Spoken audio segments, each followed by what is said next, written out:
Okay, hello everyone. Here I want to provide a tutorial on how to turn off accessibility on Infinix GT20 Pro 5G device. Well, accessibility features may introduce changes to the device behavior or interface that can impact how you interact with the device. So, turning off accessibility features prevents unintended actions or behaviors that may occur due to the presence of enabled accessibility settings. Okay, so let's go with the tutorial. First, open the settings menu, and then here, scroll down until you find the system option. Okay, and click to open it.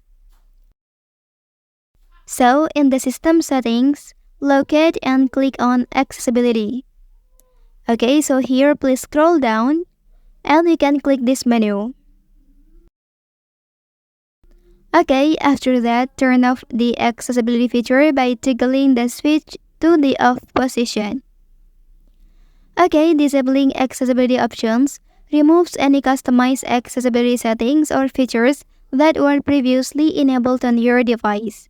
This adjustment allows you to revert to standard device settings and functionalities without a specific accessibility enhancement. Okay, that's the tutorial on how to turn off accessibility on Infinix GT20 Pro 5G device. If you are helped by this video, don't forget to like and subscribe to get other information from this channel. Thank you.